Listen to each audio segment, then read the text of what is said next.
Trump slips in polls. Carney rises amid global backlash. On January 26, 2026, a late-night polling dump jolted Washington and Ottawa simultaneously. Within hours, Trump allies scrambled as overseas capitals recalibrated, and Mark Carney surged into headlines. Then came the line that stunned diplomats everywhere. The world is ripping us off. Markets twitched, allies bristled, donors hesitated, and voters noticed. Poll gaps widened, partnerships froze, and an unexpected technocrat seized momentum. Every decision now carries consequences across borders, ballots, and balance sheets. This is the story of power shifting in time. Let me take you through exactly what happened. To understand why this moment is so significant, you have to rewind to the sequence of events that collided over a 48-hour window and exposed a fracture line running through domestic politics and global economics at the same time. The immediate trigger was the release of aggregated polling data late on January 26, 2026, showing Trump slipping between 3 and 5 points in key swing state averages while losing ground nationally among independents and suburban voters who had once been reliably elastic. At the same moment, Canadian and European outlets were amplifying Mark Carney's emergence as a steady alternative voice in global economic leadership. Not because he declared himself a populist hero, but because he was suddenly everywhere. Leaders needed someone who spoke the language of markets, stability, and consequence. The contrast was sharp. Trump doubled down on grievance and confrontation. Carney spoke about coordination and credibility. Historically, this mirrors moments like 2008, when volatility elevated technocrats, or 1979, when inflation anxiety reshaped political trust. Let that sink in. A polling slip at home coincided with a credibility rise abroad, and those two curves began moving in opposite directions. But Trump didn't stop there, and that's where policy entered the story in a way that turned abstract sentiment into material risk. In a series of remarks followed by a formal policy memo circulated to congressional allies on January 27th, the administration reaffirmed its intention to revisit existing trade and security commitments under a reciprocal benefit review, explicitly naming climate finance coordination, development bank capital commitments, and multilateral regulatory alignment as leverage points. The memo referenced authority under existing executive frameworks and cited prior withdrawals as precedent, signaling that nothing was off the table. Translation: cooperation would now be conditional, transactional, and revocable on short notice if it didn't deliver immediate political returns. That language matters because it wasn't a rally speech, it was an operational document. It told allies, investors, and institutions that predictability was no longer guaranteed and that any relationship could be repriced at will. And here's where it gets personal for audiences watching from outside Washington, because these decisions don't stay inside briefing rooms.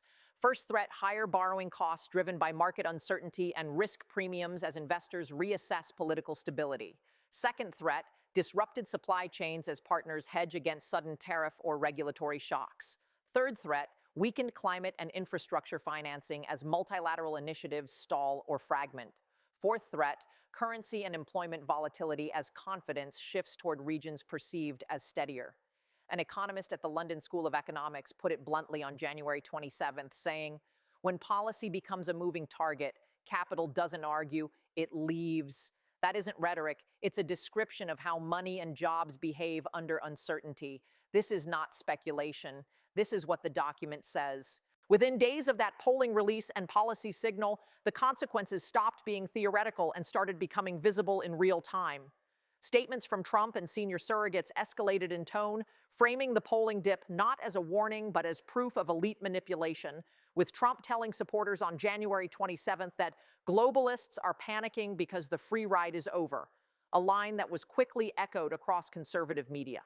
At the same time, administration officials hinted at retaliatory measures against what they called non-cooperative partners, language that landed hard in capitals already uneasy after years of abrupt reversals. The European Commission responded within hours with a carefully worded statement emphasizing the necessity of reliability in transatlantic commitments, while Canadian officials avoided naming Trump directly, but underscored that economic stability depended on trust built over decades, not election cycles. Markets noticed the choreography. Bond yields ticked upward, currency traders adjusted positions, and corporate earnings calls suddenly included hedging language that hadn't appeared the previous quarter. Let that sink in. This wasn't a crisis triggered by a war or a natural disaster, but by rhetoric and posture alone, which tells you how thin the margin for error has become. The reaction from affected parties was equally telling because it revealed how much patience had already been exhausted.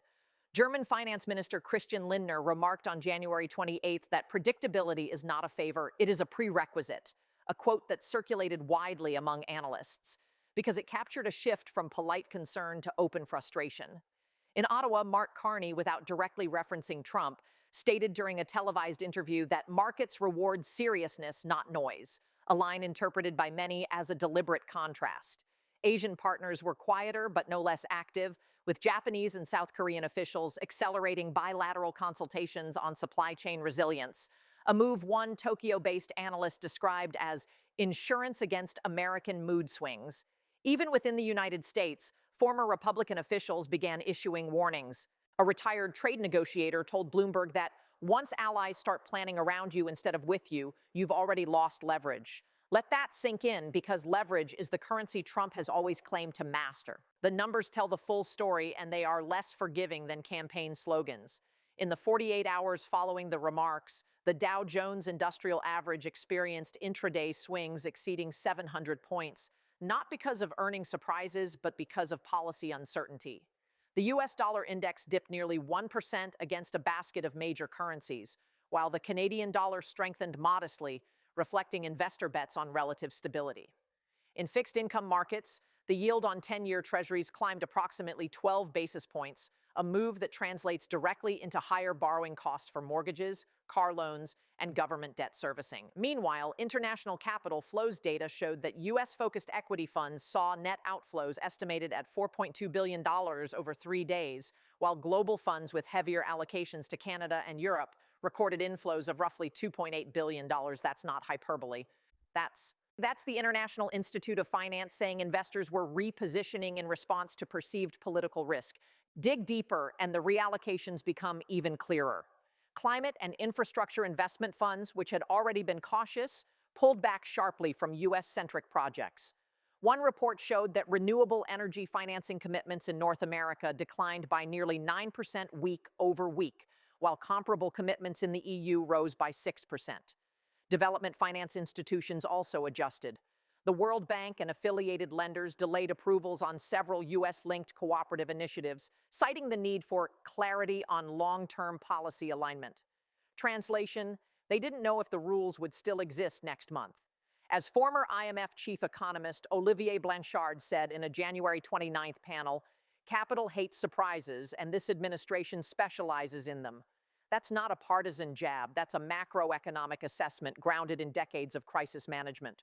To understand how unprecedented this is, look at history, because even during periods of intense disagreement, the architecture of cooperation usually held. In 1971, when Nixon ended the Bretton Woods system, the shock was enormous, but it was accompanied by extensive diplomacy to prevent total collapse. In 2003, during the Iraq War split, trade and financial coordination largely continued despite political fury. In 2018, Trump's first trade war rattled markets, but many allies still believed the disruptions were tactical rather than existential. What's different now is the cumulative effect. Risk assessment firms like Eurasia Group warned in a January 28th note that policy volatility has crossed from episodic to structural, meaning businesses can no longer assume reversion to the mean. Another comparison often cited is the late 1930s, when unilateralism fragmented economic blocs. But analysts are quick to stress that today's interconnectedness makes fragmentation even more costly. A senior analyst at Moody's put it starkly, "You can survive a bad quarter. You can't survive permanent uncertainty." That warning, echoed across boardrooms and ministries, underscores why this moment feels less like a skirmish and more like a turning point. So how did Mark Carney respond? On the surface, his reaction looked almost deliberately understated. A calm public statement issued on January 29th emphasizing the importance of steady hands in volatile times and reaffirming commitment to open markets, climate cooperation, and institutional credibility. Critics initially dismissed it as technocratic boilerplate, the kind of language that excites policy conferences but not voters. Conservative commentators scoffed that Carney was hiding behind spreadsheets while Trump was fighting for America. And even some centrist voices wondered whether such restraint could break through the noise of an election year. But here's what they missed. While attention fixated on Trump's rhetoric and polling swings, Carney was quietly executing a series of moves that signaled something far more consequential than a press release. Moves that suggested he wasn't merely commenting on instability, but positioning himself as a stabilizing counterweight to it. First, Carney intensified behind-the-scenes coordination with European and Asian finance ministers, leveraging relationships built during his tenure at the Bank of England and his work on global climate finance. Diplomatic sources confirmed that within days he participated in multiple closed-door calls focused on maintaining continuity in development funding and regulatory alignment should U.S. cooperation falter. The symbolism here is extraordinary because it marked a shift from waiting for Washington's lead to actively planning around its absence. In one private briefing later summarized to reporters, Carney reportedly said, "Stability doesn't announce itself, it's constructed," a line that captured his approach perfectly. And then Carney did something even more significant. He accepted an invitation to headline a joint Canada-EU Economic Resilience Forum scheduled for early February, an event upgraded at the last minute from a technical meeting to a ministerial-level summit. This wasn't about optics, it was about architecture. This is Carney positioning as a bridge builder and a guarantor of continuity, not waiting for an old partner's permission, but demonstrating that alternatives already exist. Behind those gestures were concrete actions that revealed intent. Canadian officials confirmed that Carney advised on accelerating domestic legislation to align financial disclosure standards with EU climate and risk frameworks, effectively locking in compatibility regardless of U.S. policy swings. He also supported expanding bilateral currency swap arrangements with European central banks, a move designed to cushion against dollar volatility and signal confidence in non-U.S. financial channels.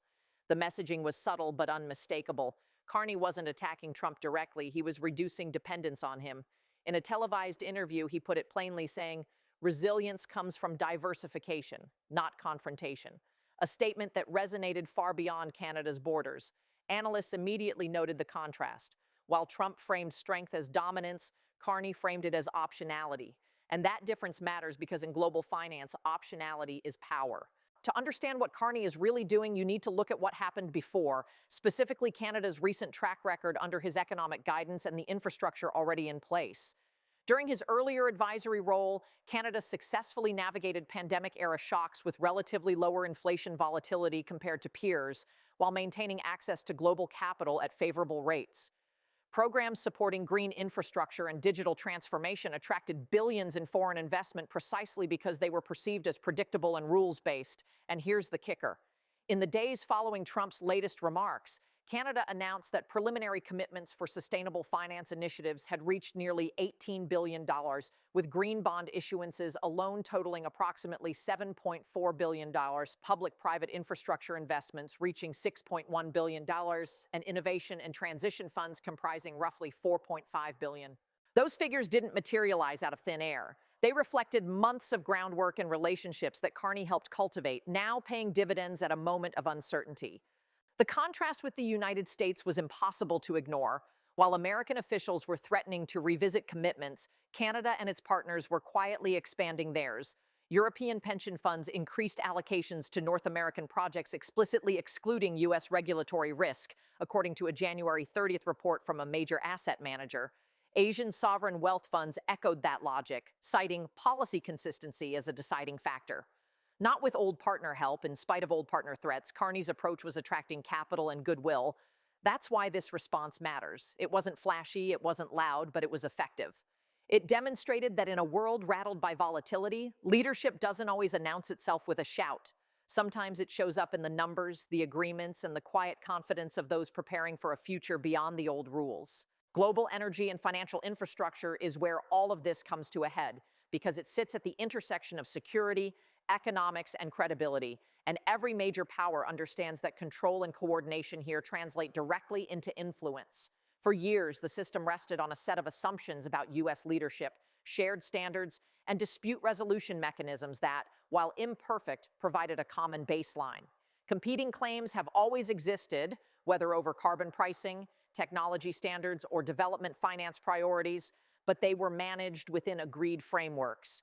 One of those frameworks, established through a series of post-2015 agreements and reinforced after the pandemic, tied climate finance, infrastructure investment, and regulatory transparency together. Translation: If you played by the rules, capital flowed more cheaply and predictably.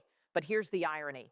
The very mechanisms designed to amplify American influence by setting the rules are now being undermined by the refusal to honor them consistently. Instead of locking in leadership, unpredictability is encouraging others to write parallel rulebooks. In January 2026, as Trump's rhetoric intensified, Carney met quietly with European Commission officials and representatives from Japan and South Korea, focusing on diversification strategies that reduced single-country exposure. The discussion wasn't framed as anti-American, it was framed as pro-stability, a subtle but important distinction. Participants described a shared recognition that relying too heavily on any one partner, especially one signaling conditional engagement, was no longer prudent. Carney reportedly emphasized that strategic autonomy doesn't mean isolation, it means choice, a line that captured the emerging consensus. Policy critics of Trump's approach were more blunt, warning that weaponizing cooperation invites retaliation and accelerates fragmentation. Defiant actions followed not in speeches but in signatures on memoranda of understanding, expanded bilateral investment treaties, and accelerated timelines for cross-border infrastructure projects that deliberately bypassed U.S.-centric bottlenecks. As one analyst put it, the triangle between economic efficiency, political loyalty, and strategic autonomy can't be perfectly balanced forever, and when forced to choose, partners will prioritize predictability. What we're witnessing is a fundamental restructuring of how power is organized in the global economy, not a sudden revolution, but a steady recalibration driven by risk management. The old system depended on an assumption that the United States would underwrite stability even when politics were messy. Let me tell you what this means for American influence. That system made the U.S. the indispensable hub, the place through which capital, standards, and legitimacy flowed. By questioning or abandoning that role, even rhetorically, Washington creates space for alternatives that were previously theoretical. Europe's push for greater financial autonomy, Asia's deepening regional integration, and Canada's emergence as a trusted intermediary are all unintended consequences of a strategy that equates leverage with volatility. Carney's choices exemplify this shift. By aligning with multilateral standards, deepening alternative partnerships, and emphasizing continuity over confrontation, he is betting that the future belongs to those who can be counted on when things get uncertain. That bet is reshaping alliances in real time, and once those pathways are built, they don't disappear just because the politics change back. Here's what this all means when you strip away the noise and look at the trajectory instead of the headlines. A polling slip in late January exposed political vulnerability, an aggressive policy posture amplified uncertainty, and the global response revealed just how quickly confidence can move when predictability disappears. In the same window, Mark Carney didn't make dramatic speeches or issue ultimatums. He coordinated quietly with allies, reinforced regulatory alignment, accelerated alternative financing channels, and reassured investors through consistency rather than confrontation. Trump's approach centered on pressure and transactional leverage, while Carney's centered on continuity and trust, and the results began to show up not in applause lines but in capital flows, diplomatic calendars, and institutional decisions that will shape outcomes long after this news cycle fades. The old relationship based on dominance, disruption, and the assumption that partners had nowhere else to go is being replaced by something colder and more calculating. Carney captured it in a single line when he said, "Credibility is built when people know what you'll do tomorrow, not just what you're angry about today." They're moving on, not toward the United States, away from uncertainty itself. That may be the most consequential shift of all, because it isn't driven by ideology or resentment, but by risk management. Once countries and investors rewire their systems around alternative hubs and standards, the gravitational pull of the old center weakens, even if the rhetoric eventually softens. This is how influence erodes, not with a bang, but with a series of rational decisions made by actors who cannot afford surprises. The irony is impossible to miss. The policy posture was supposed to demonstrate strength, independence, and leverage, a message aimed squarely at domestic audiences skeptical of globalization. Instead, it may have demonstrated something else entirely, that unpredictability pushes partners to prepare for life without you. What Trump wanted was to force concessions and loyalty through pressure. Instead, he may have just accelerated diversification, cooperation elsewhere, and the rise of figures like Carney, who embody the opposite style of leadership. Canada is watching, Europe is preparing, Asia is building alternatives. And the most ominous part of this story is that by the time the loss of influence becomes undeniable, the systems replacing it will already be too entrenched to unwind, leaving the realization that power doesn't vanish overnight. It slips away quietly when no one thinks they can rely on you anymore. If you found this breakdown valuable, hit the like button so this analysis reaches more people who care about what's actually happening behind the headlines. Subscribe for daily, consequence-focused coverage of Trump-era politics, global power shifts, and economic fallout. And turn on notifications so you don't miss what comes next. Because this story isn't over and the next move could reshape everything. Drop your thoughts in the comments. Share this with someone who still thinks this is just campaign noise. And stay with this channel because we track the power shifts others only notice after it's too late.